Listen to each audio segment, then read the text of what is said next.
Exercita-te na piedade. E Emmanuel intitula o seu comentário Na Conquista da Compaixão.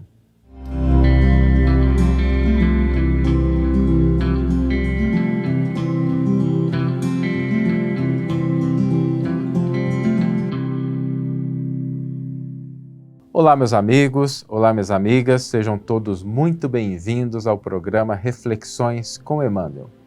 E hoje nós vamos refletir sobre um tema que normalmente gera muita dúvida e muito desejo de entender como é que isso se realiza, que são as nossas conquistas espirituais. A conquista de virtudes, a conquista de valores mais nobres, e é uma preocupação legítima e necessária. Quando nós estamos no campo das conquistas espirituais, nós devemos nos lembrar que essas conquistas, elas obedecem à mesma lei, o mesmo processo em relação às conquistas no campo da matéria, no campo das nossas experiências, porque a lei divina é a mesma. E se a gente pensar no campo da matéria, imaginemos, por exemplo, um pianista que queira adquirir a virtude de tocar, de executar peças com primor, atendendo àquilo que são os mais rigorosos detalhes, o virtuosismo. Esse pianista, ele vai estudar a teoria musical, ele vai se valer das partituras, mas ele vai ter que se dedicar muito tempo. Minha esposa foi pianista durante muito tempo, participou de concursos, e ela sempre me fala que um bom pianista é alguém que toca, que treina, que pratica 8, 9 horas por dia, ou seja, é quase um trabalho em período integral para que um pianista, um concertista consiga apresentar aquilo que a gente vê no dia do concerto e parece tão simples para ele, mas por trás daquela apresentação tem sempre muita prática, muita atividade feita para treinar os dedos, treinar a interpretação, as nuances, a música. Se a gente pensar no campo do esporte, é a mesma coisa. Um golfista, por exemplo, ele precisa entender as técnicas de pegar o taco, o vento, a direção, como bater na bola, como posicionar o corpo. Ele precisa compreender tudo isso, mas ele precisa de muita prática. Ou seja, é somente praticando que ele vai conseguir dominar perfeitamente esses elementos e realizar aquilo a que ele se propõe. A gente está no campo da culinária, não basta que a gente leia os livros sobre culinária, que a gente tenha várias e várias receitas baixadas pela internet, vídeos explicativos. Tudo isso é bom, tudo isso ajuda, contribui, mas o que vai realmente construir um masterchef, um cozinheiro, uma cozinheira hábil, é a prática, a vivência. É ali estar na beira do fogão realmente, cozinhando alguma coisa, testando, aprendendo. Pois bem, quando nós falamos das conquistas, das habilidades espirituais, que se referem à capacidade de amar, à capacidade de perdoar, à capacidade de sermos fraternos, termos compaixão pelo outro, todas essas virtudes espirituais também precisam ser adquiridas e para elas vale a mesma lei. O estudo é importante, o estudo tem seu papel, a leitura contribui, a gente assistir outras coisas, vídeos que possam nos ajudar também trazem contribuição, sem dúvida nenhuma, só que a prática, a vivência é que de fato vai consolidar a aquisição das virtudes espirituais. Nós não podemos pensar em aquisição de virtudes espirituais sem a prática, sem a vivência. E no campo das conquistas espirituais, a convivência, a relação é o campo mais importante para a aquisição dessas virtudes e desses valores. Porque é normalmente aí que nós temos a oportunidade de exercitar. E aqui eu queria aprofundar um pouquinho essa questão, porque às vezes a gente olha as nossas relações de convivência, relação com o outro, como se fossem problemas na sua maioria das vezes, que fossem só complicações, dificuldades, e eles apresentam sim esse aspecto muitas vezes. Só que ao lado disso, existe uma forma, uma maneira da gente entender essas situações como campos de experiência, campos em que a gente pode praticar, campos em que a gente pode exercitar. Então, quando alguém pisa no nosso calo, nós temos ali uma oportunidade de praticar a paciência. Quando alguém nos ofende, nós temos a oportunidade de praticar o perdão. E quando a gente começa a pensar nessas situações, nessas experiências, como oportunidade de fortalecer, de solidificar conquistas e virtudes espirituais, nós temos uma motivação a mais para agir de maneira adequada dentro dessas circunstâncias em que nós, vez ou outra, somos levados pela vida a enfrentarmos. Algumas pessoas podem objetar pensando assim, mas é complicado porque eu olho para o comportamento do outro e o outro às vezes é incompreensivo, abandona, agride, age com incoerência, com ignorância.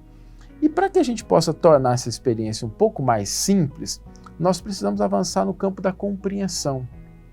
E a compreensão faz com que nós entendamos que a causa do comportamento inadequado, sem deixar de considerar o comportamento inadequado, sem deixar de observar, a causa é coerente com esse comportamento. O que significa que por trás dela existe um problema, existe uma dificuldade.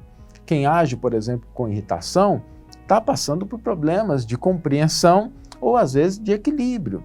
Quem abandona não sabe o quanto está agindo de maneira inconsequente quando esse abandono é feito à custa da responsabilidade que a pessoa adquire.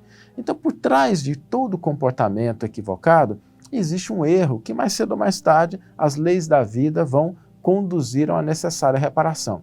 Mas para nós que sofremos, que somos impactados por esse comportamento, o que para nós deve ficar é que aquela experiência, aquele momento pelo qual nós estamos passando, é uma oportunidade de colocar em prática virtudes e conquistas espirituais sem a qual nós não seremos capazes de adquiri-las de maneira definitiva e completa.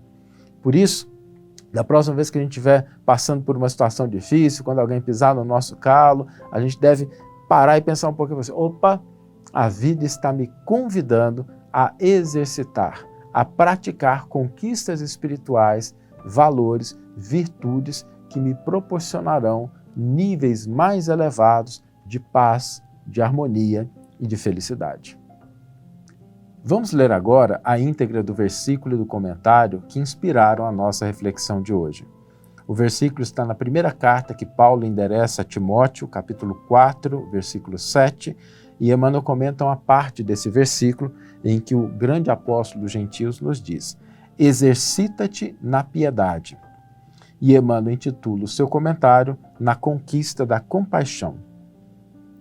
Não se conhece nenhuma conquista que chegasse ao espírito sem apoio na prática. Um grande intérprete da música não se manteria nessa definição sem longos exercícios com base na disciplina. Um campeão nas lides esportivas não consegue destacar-se simplesmente sonhando com vitórias. Nos dons espirituais, os princípios que nos regem as aquisições são os mesmos. Se quisermos que a piedade nos ilumine, é imperioso exercitar a compreensão, e compreensão não vem a nós sem que façamos esforço para isso. Aceitemos, assim, as nossas dificuldades por ocasiões preciosas de ensino, sobretudo no relacionamento uns com os outros.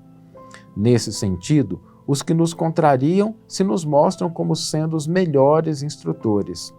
Se alguém comete uma falta, reflitamos na doença mental que lhe terá ditado o comportamento. Se um amigo nos abandona, imaginemos quanto haverá sofrido no processo de incompreensão que o levou a se afastar. Pensa na insatisfação enfermiça dos que se fazem perseguidores ou na dor dos que se entregam a esse ou aquele tipo de culpa.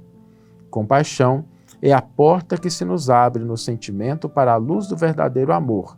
Entretanto, notemos, ninguém adquire a piedade sem construí-la.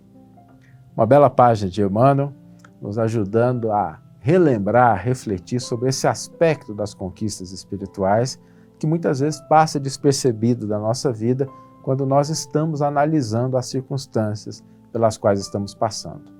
E o desafio para hoje, a nossa proposta para colocarmos em prática aquilo que o Evangelho e Emmanuel nos traz, é que nós olhemos uma situação que a vida está nos colocando como sendo uma oportunidade de praticar uma virtude espiritual. E isso se dá não somente com as situações desafiadoras, problemáticas, essas também, obviamente, Mas mesmo que a gente esteja passando por uma situação mais tranquila, lembremos que aquilo também é um convite a que nós nos comportemos de maneira ponderada, de maneira equilibrada, sem exageros, que a gente valorize aquilo, que a gente desenvolva a gratidão. Então, qualquer situação hoje, vamos pegar alguma situação pela qual nós estejamos passando e vamos nos fazer a seguinte pergunta: qual virtude espiritual essa situação está me dando a oportunidade de exercitar? E façamos isso para que a gente vá fortalecendo a nossa musculatura moral, nossa musculatura espiritual, por assim dizer, a fim de que conquistemos cada vez mais novos valores e novas virtudes. Quero que você tenha uma excelente manhã, ou uma excelente tarde, ou uma excelente noite, e que nós possamos nos encontrar no próximo episódio. Um grande abraço e até lá!